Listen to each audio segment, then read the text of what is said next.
मुफ्ती तारिक मसूद के बयानात के लिए मुफ्ती साहब के ऑफिशियल चैनल मुफ्ती तारिक मसूद स्पीचेस को सब्सक्राइब करें।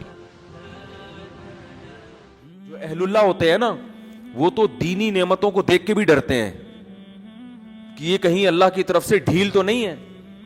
हजरत मौलाना इलियास रहमतुल्लाह अलैह जो तबलीगी जमात के बानियों में से थे, इनके दिल में बड़ी फिक्र थी कि जब अंग्रेज ने बर्रे सगीर पर कब्जा कर लिया तो बहुत देहातों में इर्तिदाद फैल गया, मुर्तद होना शुरू हो गए लोग। ये बहुत फिक्र में रहते थे कि ये मुसलमानों को हो क्या रहा है। कलमा लफ्ज कलमे का लफ्ज पढ़ना नहीं जानते थे, यानी इतनी जहालत फैल रही थी। मदारिस ख़त्म कर दिए थे अंग्रेज ने, सारे तबाह बर्बाद कर दिया था मदरसों को। तो ये बहुत फिक्र, ये रातों को उठ के परेशान, नींद उड़ जाती थी इनकी कि भाई क्या करूं मैं। तो बहुत कभी इनका ख्याल आता कि मैं भी मदरसा बनाऊं। तो फिर ये सोचते कि मदरसे में तो महदूद लोग आते हैं ना, महदूद बच्चे होते हैं, महदूद लोग होते हैं। ये इतनी बड़ी कौम जो इतने लाखों लोग हैं हिंदुस्तान के, जिसमें पाकिस्तान और बांग्लादेश भी था, इनके ईमान को कैसे बचाया जाए। ना पैसे हैं, ना वसाइल हैं।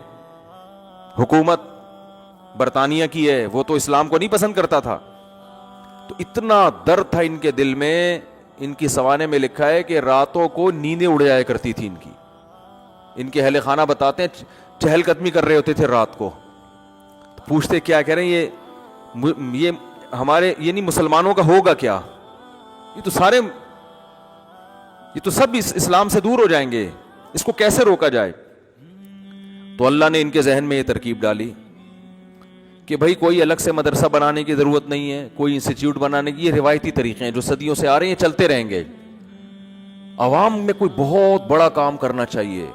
और इनके जहन में ये बात आई कि जिस चीज पे इंसान का जान, माल और वक्त लगता है, इंसान के दिल में उसी की कदर आती है। सहाबा कराम की जान भी लगी, माल भी लगा और वक्त भी लगा। तो इनका जान और माल और वक्त लगाओ। और जिहादी तहरीकें भी नाकाम हो चुकी थी, बहुत से उलमा अंग्रेज के खिलाफ खड़े हुए।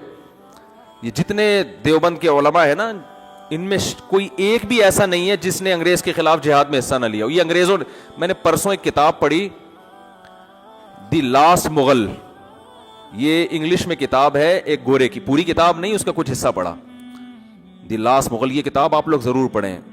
उस अंग्रेज ने मुगलों की तारीख पर ऐसी शानदार और ऑथेंटिक किताब लिखी है कि हटो बच्चों कर दिया उसने।